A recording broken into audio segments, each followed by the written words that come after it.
It's pretty rare that a single story, completely reshapes pop culture on a global scale.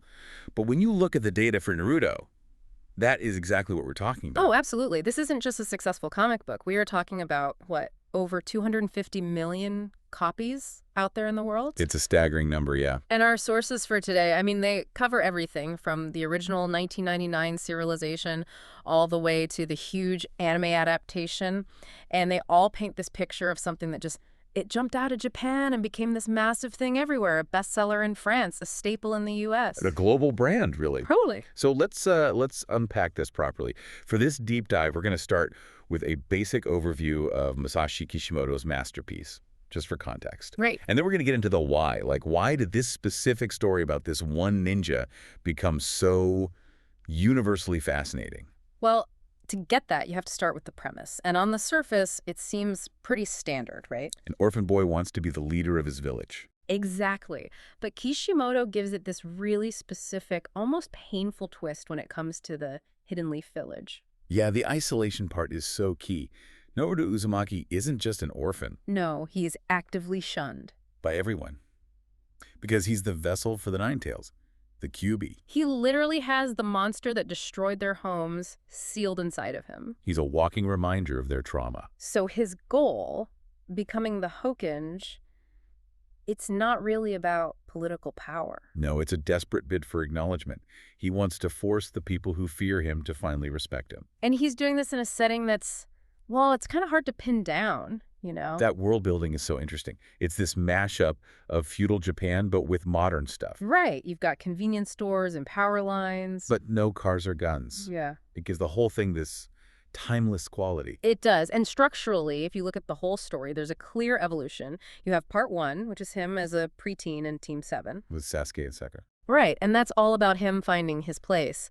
But then you get part 2, what everyone knows as Shippuden. And the scope just explodes. Yeah. Suddenly you're dealing with the Akatsuki and this massive world-ending war. Yeah, exactly. So, okay, this is where we have to switch gears to the appeal, because the sources point to something really interesting here about the whole idea of a ninja. You mean how he completely rejected it? Yeah. You think ninja, you think stealth. Yeah. Black clothes, shadows. Silence. And Kishimoto apparently said he wanted a more kabuki-esque feel. Kabuki-esque. I like that. Not historical realism. Yes. And Naruto embodies that. He wears a bright orange jumpsuit. And screams his own name at people. He is the least stealthy ninja in history. Precisely. It completely redefines the genre. It's not about hiding, it's about guts. But I think the real hook, the thing that kept people reading for 15 years, has to be the villains. Well, for sure. They aren't just evil for the sake of being evil. Not at all.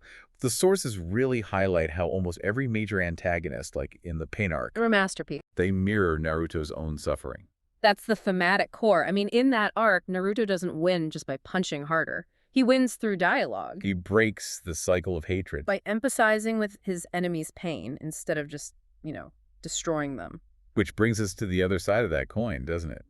The rivalry with Sasuke? You can't talk about Naruto without talking about them. No way. That relationship is the engine for the entire story. You have Naruto, the ultimate optimist, trying to build connections. Colliding with Sasuke, the traumatized avenger who wants to sever all of them. It's an ideological war as much as a physical one. And speaking of the physical side, we have to mention the cool factor. Hmm. The sources talk about the hand signs for their magic, for chakra. Right. Based on the Chinese zodiac, it gave the action this incredible tactile flair. Totally. It wasn't just someone shouting a spell name. It was a movement, something Yeah. kids everywhere could physically mimic. I may have tried a few of those back in the day, but that imitation translates to some wild data, doesn't it? The global footprint is huge, especially in France. France is a massive outlier. The series has sold over 33 million copies there. It's a phenomenon. And it goes beyond books. This show is pretty much credited with making ramen popular globally. The fictional Ichiraku ramen made real people hungry. It's incredible. And that interest just lasts. I mean, data from 2023 showed Naruto, Shippuden, was still a top search term on Google. It was beating out major current events. That's a legacy most franchises would kill for. And we know the story continues with his son, Boruto.